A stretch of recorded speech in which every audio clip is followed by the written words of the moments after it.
जय श्री हरि हर हर महादेव। श्री शिवाय नमस्तुभ्यम।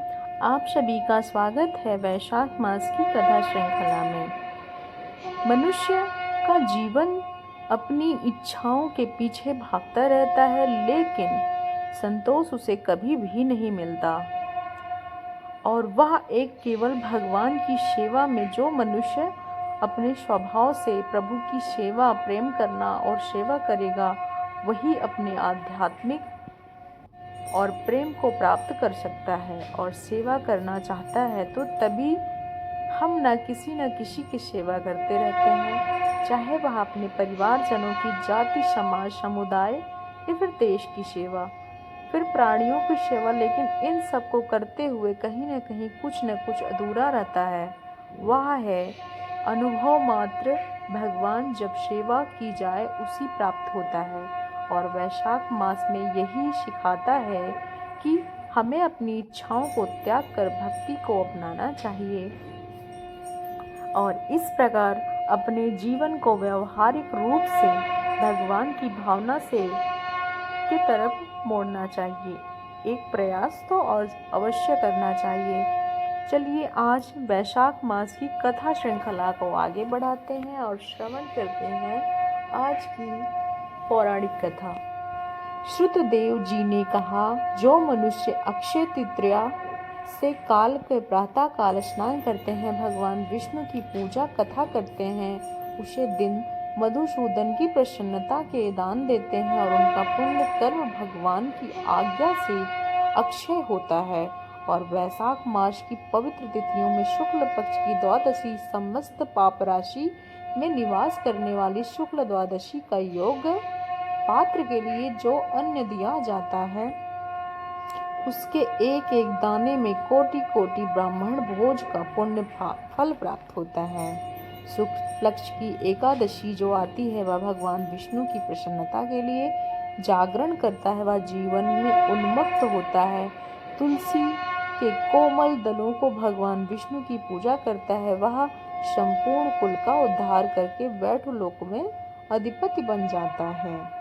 जो मनुष्य त्रयोदशी तिथि के दिन दूध, दही, शक्कर, घी, शुद्ध मधु, इन 5 द्रव्यों को भगवान की प्रसन्नता हेतु पूजा करता है, पंचामृत से प्रभु श्री हरि की स्नान आदि करवाता है, वह संपूर्ण कुल का उद्धार करके भगवान विष्णु के लोक में प्रतिष्ठित होता है। जो मनुष्य सायंकाल में भगवान विष्णु की प्रसन्नता के लिए शरबत देता है, वह अपने पुराने पाप को शीघ्र ही मिटा देता है। वैशाख शुक्ल पक्ष की द्वादशी तिथि पर जो मनुष्य पुण्य कार्य करते हैं, अक्षय फल प्रदान करते हैं। प्राचीन काल में कश्मीर देश में एक देवव्रत नाम के एक ब्राह्मण रहा करते थे। उनके सुंदर रूप वाली एक कन्या थी जो मालिनी के नाम से प्रसिद्ध थी। ब्राह्मण ने उस कन्या का विवाह सत्यशील नामक बुद्धिमान ब्राह्मण से किया। मालिनी कुमार्ग पर चलने वाली पुंजली हो गई और इधर उधर रहने लगी। वह केवल आभूषण धारण करने हेतु पति का जीवन चाहती थी। वास्तव में वह हितैषिणी नहीं थी। वह कामकाज करने के बहाने उपपति रहा करता था। मनुष्य जार के रूप में इसमें कठोर थी। वह सभी पति की दुरात्मा दुत्कार करती थी। इसी दोष के कारण उसे सभी अंगों में कीड़े पड़ गए थे, जो यम की बाद हड्डियों को भी छेद डालते थे। और इस प्रकार वह इधर उधर गंध फैलाती हुई रहती थी और क्लेशों से मृत्यु प्राप्त होकर नरक की यात्रा भुगतने लगी। 500 वर्षों तक वह तांबे के भांडे में रख कर जलाई गई। 100 बार उसे कुत्ते की योनि में जन्म लेना पड़ा और उसके बाद भी सतैवी देश में पंचबद्धु नाम के ब्राह्मण के घर में वह अनेक दुखों से घिरी हुई शान बन गई। उस समय वह भी नाक पूंछ फटे हुए थे और कीड़े पड़े हुए थे। इस प्रकार 30 वर्ष बीत गए। एक दिन वैशाख शुक्ल पक्ष की द्वादशी तिथि पद्मबंधु के पुत्र नदी में स्नान करने पवित्र भीगे वस्त्र से घर आया। उस तुलसी की वेदी के पास जाकर अपने पैर धोए और दैव योग से वह श्वान वेदी के नीचे सोई हुई थी। सूर्योदय से पहले का समय था। ब्राह्मण कुमार के चरण दोष से वह नहा गई और तत्काल उसे सारे पाप नष्ट हो गए। फिर उसी क्षण उसे अपने पूर्व जन्मों का स्मरण हुआ। पहले के कर्मों को याद कर कर वह कुतिया तपस्वी के पास जाकर दीनता पूर्वक पुकारने लगी, हे मुनि, अब मेरी रक्षा करें। उससे महापद्म मुनि के पुत्र अपने पूर्व के जन्म में दुराचार पूर्ण वृतांत सुनाए और यह भी कहा, हे ब्राह्मण, जो कोई भी दूसरी युवती पति के ऊपर वशीकरण का प्रयोग करती है, वह पति को अपने वश में करके उनका अनादर करती है। उस पति उत्तम देवता होते हैं और इस प्रकार पति का अपमान करना बहुत विनाशकारी होता है। अर्थात साध्वी स्त्री कभी भी अपने पति को दुख नहीं देती। अपराध करने वाली सैकड़ों बार तिर्यक योनि में जन्म लेती है, पशु पक्षी की योनि में, अरबों बार कीड़े की योनि में जन्म लेती। इसलिए स्त्रियों को सदैव अपने पति की आज्ञा का पालन करना चाहिए।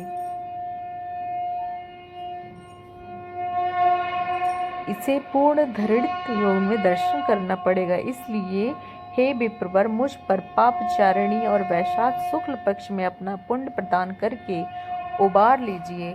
मैं अपने जो पुण्य वृद्धि के द्वादशी तिथि की है, उसे स्नान दान और अन्य भोजन कराने से जो पुण्य फल हुआ है, मुझे दुराचारिणी को भी उद्धार हो जाएगा। हे महाभाग, मुझे दिखाया प्रति दया कीजिए। उसके स्वामी जगदीश्वर जनार्दन तीनों के रक्षक आपके दरवाजे पर रहने परेशान हूँ, मुझ पर दया कीजिए, मेरा उद्धार कीजिए। इस प्रकार वह वचन सुनकर मुनि पुत्र ने कहा, हे शांत, सभी प्राणियों के कर्मों का सुखमत फल भोगते हैं। जैसे सांप को दिया सर्कट मिश्रित, उसी प्रकार पापी को दिया हुआ पुण्य उसको पाप में सहायक होता है। मुनि कुमार द्वारा ऐसा कहने पर वह शांत दुख से डूब गई और उसके पिता के पास जाकर स्वर में क्रंदन करती हुई कहने लगी, हे पद्म बंधु, तुम्हारे दरवाजे की शान हो, मुझे सदा तुम्हारी जूठन खाई है, मेरी रक्षा करो, मुझे बचाओ। गृहस्थ महात्मा के घर में पालतू जीव रहते हैं, उद्धार करना चाहिए, यह देवताओं का मत है। चांडाल कौवे कुत्ते प्रतिदिन गृहस्थों के लिए टुकड़े खाते हैं, अतः उनकी पात्र में जो पीले हुए रोग से ग्रस्त है, समर्थ प्राणी का उद्धार नहीं करता, वह नरक में भी पड़ता है। यह विद्वानों का मत है। संसार की सृष्टि वाले भगवान विष्णु का ऐसे मत है। इसलिए दयालु होने के कारण आप मेरा उद्धार कीजिए। दुख से आतुर हुई इस श्वान की बात सुनकर घर में बैठे हुए मुनि पुत्र तुरंत घर से बाहर आए। उसी समय दयानिधि पद्म बंधु ने उस श्वान से पूछा, यह क्या वृतांत है? पुत्र को सारा समाचार कह सुनाया। सुनकर बंधु ने कहा, बेटा, तुमने इस श्वान के वचन क्यों कहे? साधु पुरुषों को मुख ऐसी बातें अच्छी नहीं लगती। वत्स, देखो, सब दूसरे का उपकार करने के लिए उद्यत रहते हैं। चंद्रमा, सूर्य, वायु, अग्नि इस प्रकार दूसरों की भलाई में लगे रहते हैं। दैत्यों में महाबली जानकर महर्षि दधीच ने देवताओं का उपकार करने के लिए दयापूर्वक उन्हें अपने शरीर की हड्डियां दे दी। हे महाभाग, पूर्व काल में राजा शिवी ने कबूतर को प्राण बचाने के लिए भूखे बाज को अपना शरीर का मांस दे दिया था। इसलिए विद्वान ब्राह्मण को दयालु होना चाहिए। क्या इंद्रदेव सुक्त और वो अशुद्ध स्थान में जल नहीं बरसाते?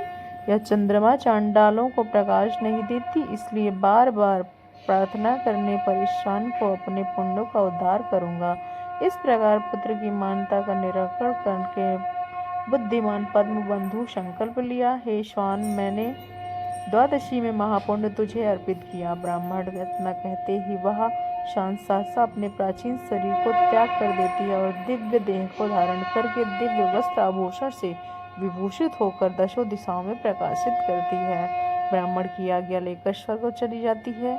वह महान सुखों का उपभोग करके उस पृथ्वी पर भगवान नर नारायण के अंश में उर्वशी नाम से अप्सरा बनकर पुनः प्रकट होती है। तो यह थी वैशाख मास की पौराणिक कथा, जिससे हमने वैशाख मास की शुक्ल पक्ष की द्वादशी तृतीया तिथि के महत्व को विषय में सुना था। अगर आपको यह कथा अच्छी लगी है तो हमारे कमेंट बॉक्स में हमें लाइक, सब्सक्राइब एवं चैनल को सब्सक्राइब करें। आपकी अति कृपा होगी और ज़्यादा से ज़्यादा वीडियो को शेयर करें। इसी आशा के साथ हम आपसे विदा लेते हैं और कल प्रातःकालीन बेला में पुनः आप सबसे फिर से मुलाकात होगी। तब तक के लिए जय श्री हरि, राधे राधे मित्रों।